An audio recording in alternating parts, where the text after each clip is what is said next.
নমস্কার বন্ধুরা, পাঁচফোড়ন with Moumita YouTube চ্যানেলের আজকের আরও একটি ভিডিওতে আপনাদেরকে স্বাগত। এখন আমি আপনাদের জন্য একটি গুরুত্বপূর্ণ খবর নিয়ে এসেছি। এই খবরটি প্রকাশিত হয়েছে আজকের অর্থাৎ 2026 সালের 25শে মে বর্ধমানের সংখ্যায় আনন্দবাজার পত্রিকায়। এখানে বলা হয়েছে, যেটা হেডলাইনে বলা হয়েছে, ইপিএফ চালু হবে কবে, বাড়ছে ক্ষোভ। নিজস্ব সংবাদদাতা বর্ধমান। সর্বশিক্ষা অভিযানের চুক্তিভিত্তিক কর্মীদের ইপিএফ বকেয়া ও অবসরকালীন সুরক্ষা নিয়ে ফের সরব হল রাজ্য পার্শ্ব শিক্ষক সমন্বয় সমিতি। সংগঠনের দাবি, 1997 সাল থেকে কর্মরত হাজার হাজার পার্শ্ব শিক্ষক ও প্রকল্প ভিত্তিক কর্মী এখনও পর্যন্ত ইপিএফ এর সুবিধা থেকে বঞ্চিত। বিষয়টি নিয়ে দীর্ঘদিন ধরে আদালতে আইনি লড়াই চালাচ্ছেন তারা।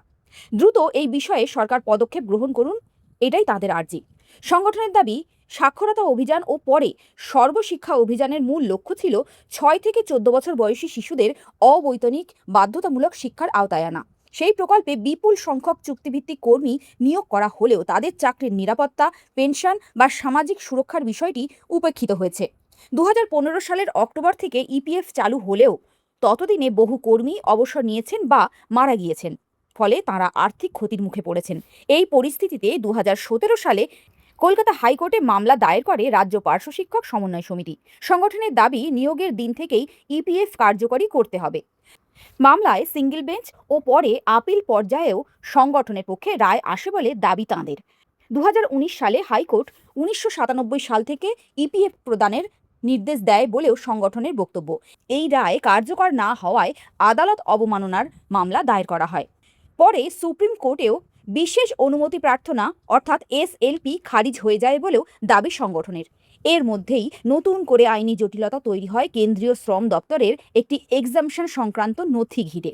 সংগঠনের অভিযোগ, সেই নথি সামনে রেখে কর্মীদের প্রাপ্য আটকে রাখার চেষ্টা হয়েছে।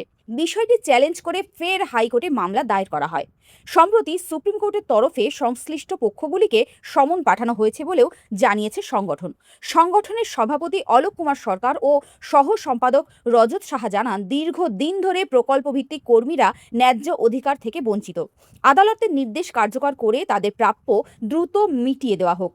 আন্দোলনের সঙ্গে যুক্ত তথা মামলাকারীদের অন্যতম সংগঠনের রাজ্য কমিটির সদস্য মৃন্ময় চক্রবর্তী বলেন, বর্তমান সরকার যদি অবসরপ্রাপ্ত এবং অবসরের কাছাকাছি পৌঁছে যাওয়া কর্মীদের ধাপে ধাপে ইপিএফ এর পাওনা মিটিয়ে দেয়, তাহলে বহু পরিবার উপকৃত হবে।